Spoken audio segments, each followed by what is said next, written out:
다 같이 찬양 드리며 8월 13일 토요 말씀 묵상 시간을 시작하겠습니다. 찬송가 379장 내 갈 길 멀고 밤은 깊은데 함께 찬송 드리겠습니다. 내 갈 길 멀고 밤은 깊은데 빛 되신 주 저 본향 집을 향해 가는 길 비추소서. 내 가는 길 다 알지 못하나 한 걸음씩 늘 인도하소서. 이전에 방탕하게 지낼 때에 교만하여 맘대로 고집하던 이제 죄 사소서. 내 지은 죄 다 기억 마시고 주 뜻대로 늘 주하소서.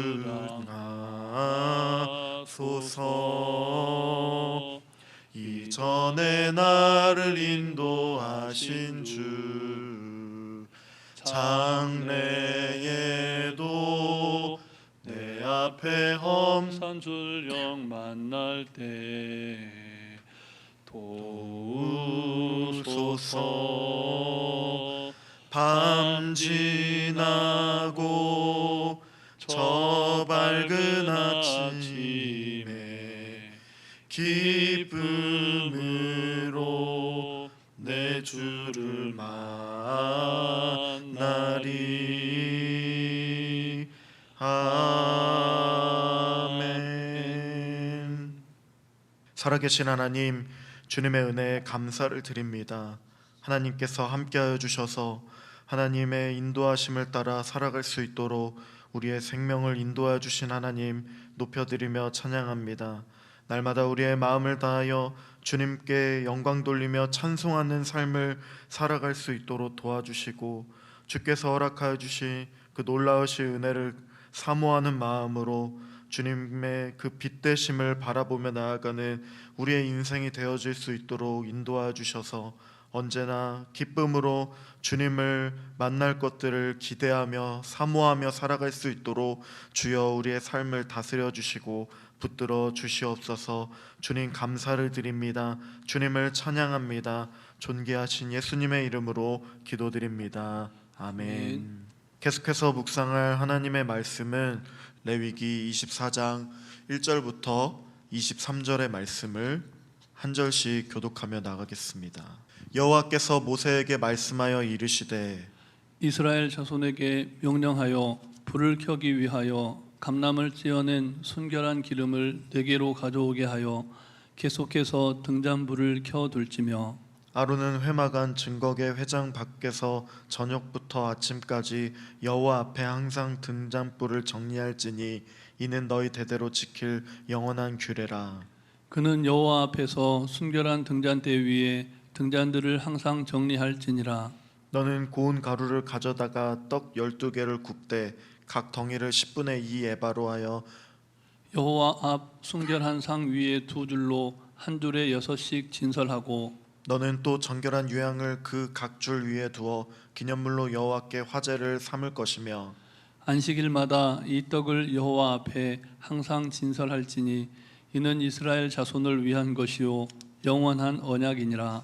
이 떡은 아론과 그의 자손에게 돌리고 그들은 그것을 거룩한 곳에서 먹을지니 이는 여호와의 화제 중 그에게 돌리는 것으로 지극히 거룩함이니라. 이는 영원한 규례니라. 이스라엘 자손 중에 그의 어머니가 이스라엘 여인이요 그의 아버지는 애굽 사람인 어떤 사람이 나가서 한 이스라엘 사람과 진영 중에서 싸우다가 그 이스라엘 여인의 아들이 여호와의 이름을 모독하며 저주함으로 무리가 끌고 모세에게로 가니라. 그의 어머니의 이름은 슬로미시요 단지파 디브리의 딸이었더라. 그들이 그를 가두고 여호와의 명령을 기다리더니 여호와께서 모세에게 말씀하여 이르시되 그 저주한 사람을 진영 밖으로 끌어내어 그것을 들은 모든 사람이 그들의 손을 그의 머리에 얹게 하고 온 회중이 돌로 그를 칠지니라. 너는 이스라엘 자손에게 말하여 이르라. 누구든지 그의 하나님을 저주하면 죄를 담당할 것이요 여호와의 이름을 모독하면 그를 반드시 죽일지니 온 회중이 돌로 그를 칠 것이니라. 거류민이든지 본토인이든지 여호와의 이름을 모독하면 그를 죽일지니라. 사람을 쳐 죽인 자는 반드시 죽일 것이요 짐승을 쳐 죽인 자는 짐승으로 짐승을 갚을 것이며 사람이 만일 그의 이웃에게 상해를 입혔으면 그가 행한 대로 그에게 행할 것이니 상처에는 상처로 눈에는 눈으로 이에는 이로 갚을지라. 남에게 상해를 입힌 그대로 그에게 그렇게 할 것이며 짐승을 죽인 자는 그것을 물어 줄 것이요 사람을 죽인 자는 죽일지니 거류민에게든지 본토인에게든지 그 법을 동일하게 할 것은 나는 너희의 하나님 여호와임이니라. 함께 읽겠습니다. 모세가 이스라엘 자손에게 말하니 그들이 그 저주한 자를 진영 밖으로 끌어내 돌로 쳤더라. 이스라엘 자손이 여호와께서 모세에게 명령하신 대로 행하였더라. 아멘. 오늘 말씀은 성소를 섬기는 법을 가르쳐주고 있는 본문입니다. 제사장은 금초대를 관리하고 진설병을 관리하고 분향단에서 향을 피웁니다. 여호와를 저주한 자, 살인한 자에 대한 규례를 가르쳐주고 있는 본문입니다. 성소 안에는 외부에서 빛이 들어가지를 못합니다. 그래서 성소에 등불을 켜서 성소를 밝혀야만 합니다. 하나님은 모세를 통하여 이스라엘 자손에게 감람나무 열매를 찧어낸 순결한 기름을 가져와 불을 계속하여 금초대에 등잔불을 켜두어야 함을 말씀하셨습니다. 회막안 증거교 회장 밖에서 저녁부터 아침까지 여호와 앞에서 항상 등잔불을 켜놓아야 합니다. 제사장은 아침과 저녁으로 분향단에 분향하러 들어가서 기도함으로 그때마다 등잔불에 기름이 잘 있는지를 살펴보고 또 부족하면 채워야 하고 등잔불에 기름이 있는지를 잘 살펴야 합니다. 마치 우리가 기도할 때에 성령의 기름을 부어달라고 기도하는 것처럼 마찬가지로 하나님은 이것을 대대로 지킬 영원한 규례로 명하셨습니다.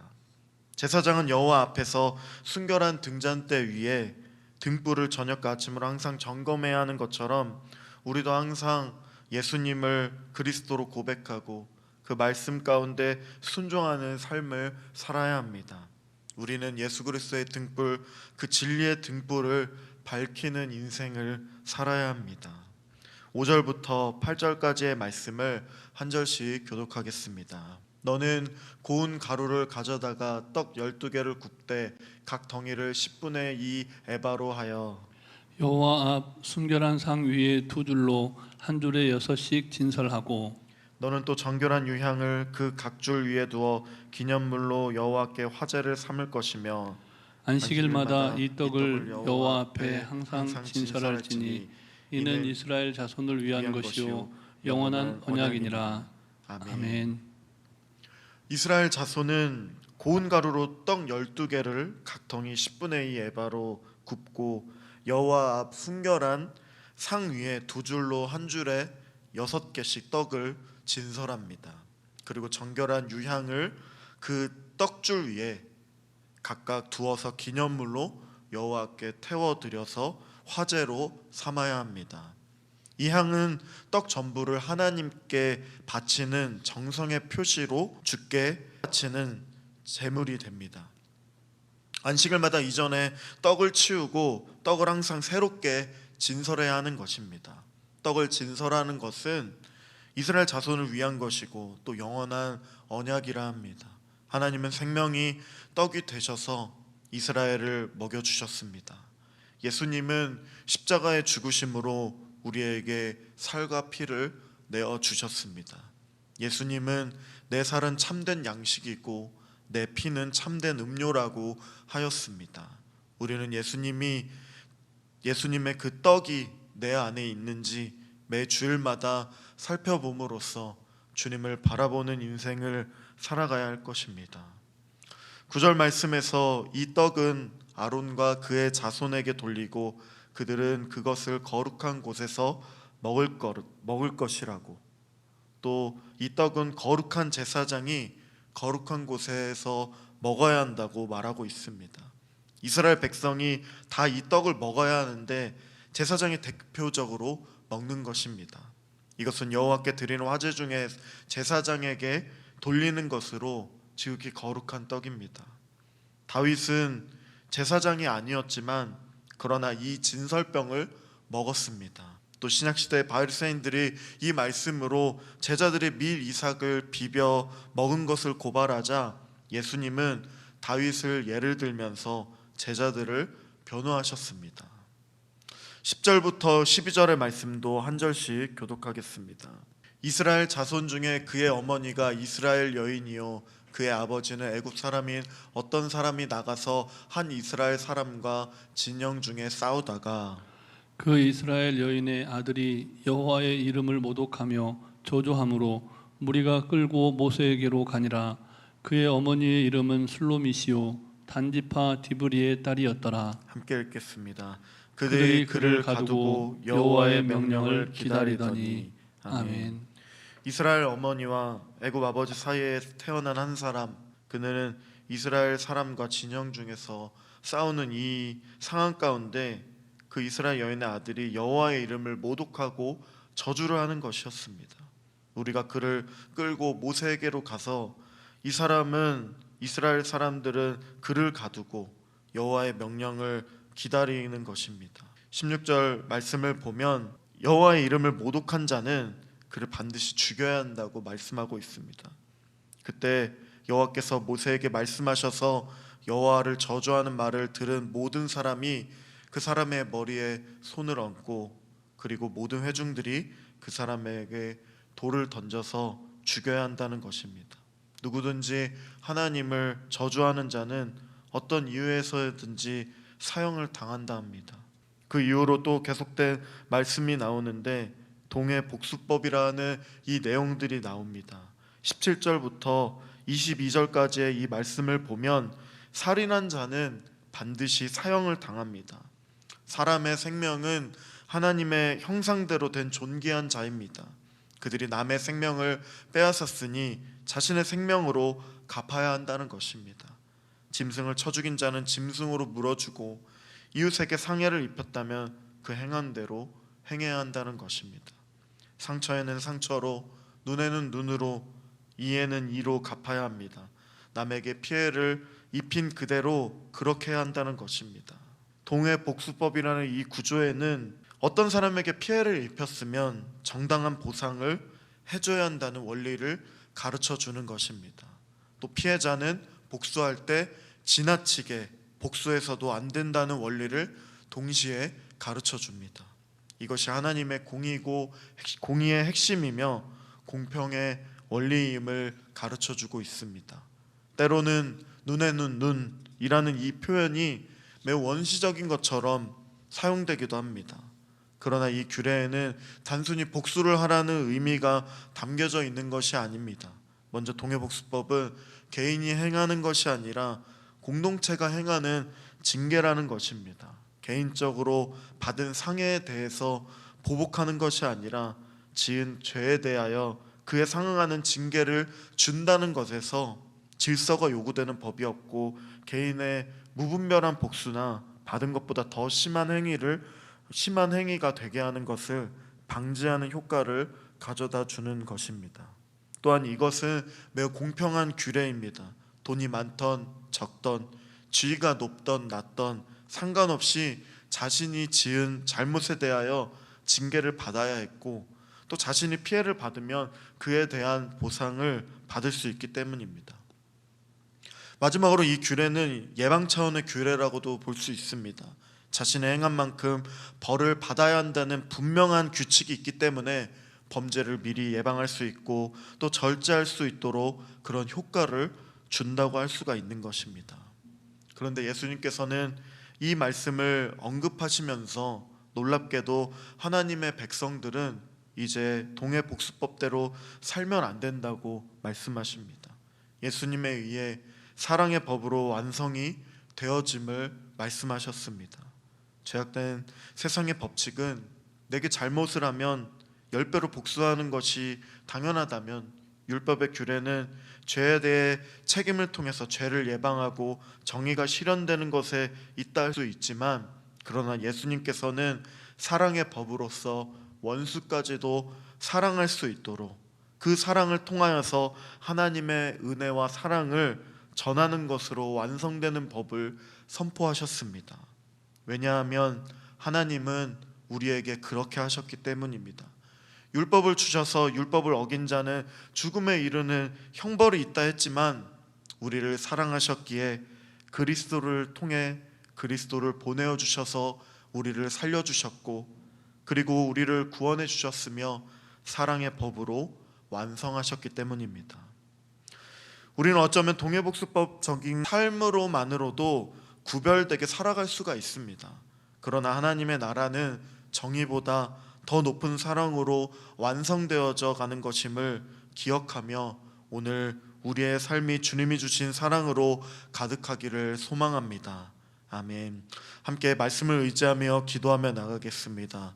기도할 때에 우리가 늘 하나님을 경외하는 삶을 살아갈 수 있도록 도와주시고, 하나님을 의지하는 삶을 살아갈 수 있도록 붙잡아 주시옵소서. 하나님, 우리 교회를 붙들어 주시고 또한 질병으로 고통받고 있는 성도님들에게 치유의 은혜를 더하여 주시되, 하나님 또한 교육관 건축 가운데서도 함께해 주시고, 특별히 수해로 어려움을 겪는 많은 이재민들이 있습니다. 그들을 하나님 붙들어 주시고 은혜를 더하여 주시옵소서. 이 시간 함께 기도하며 나가겠습니다. 기도하겠습니다. 살아계신 하나님, 은혜를 더하여 주시옵소서. 붙들어 주시고 함께 하신 하나님, 놀라우신 은혜를 더하여 주시옵소서. 하나님께서 붙들어 주시고 인도하여 주시는 하나님의 놀라운 은혜를 가지고 살아갈 때에 하나님 붙잡아 주시는, 언제나 우리를 새롭게 해주시는, 동행하여 주시는 그 은혜를 바라보며 나아갈 수 있도록 도와주시옵소서.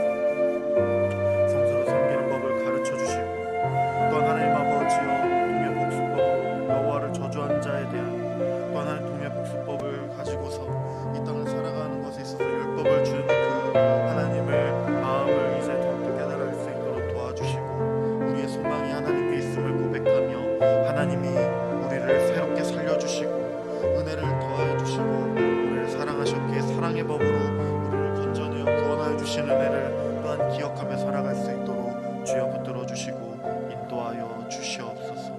하나님, 수재민으로, 하나님 이재민으로 수재의 그런 어려운 가운데 있는 영혼도 있습니다. 붙들어 주시고 함께해 주시고 또 우리 교회를 붙들어 주시고 하나님께서 다스려 주사 하나님 치유의 은혜도 더하여 주시고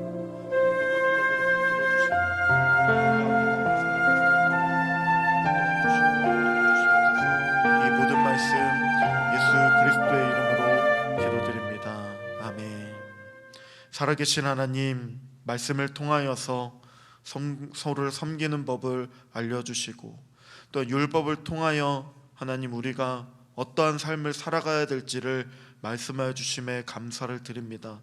그럼에도 불구하고 주님이 이 땅에 오심으로써 우리가 새로운 삶을 살아갈 수 있도록 은혜를 더해 주신 하나님의 그 크고 넘치는 속량하심을 기억하며 살아갈 수 있도록 우리를 붙들어 주시고 인도하여 주시옵소서.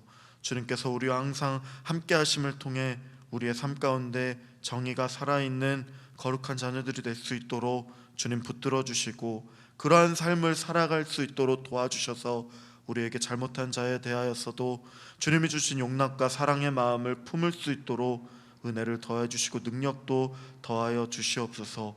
우리를 먼저 택하여 주시고 사랑하여 주시고 우리를 구원해 주신 존귀하신 예수님의 이름으로 기도드립니다. 아멘. 하늘에 계신 우리 아버지, 아버지의 이름을 거룩하게 하시며 아버지의 나라가 오게 하시며 아버지의 뜻이 하늘에서와 같이 땅에서도 이루어지게 하소서. 오늘 우리에게 일용할 양식을 주시고 우리가 우리에게 잘못한 사람을 용서하여 준 것 같이 우리 죄를 용서하여 주시고 우리를 시험에 빠지지 않게 하시고 악에서 구하소서. 나라와 권능과 영광이 영원히 아버지의 것입니다. 아멘.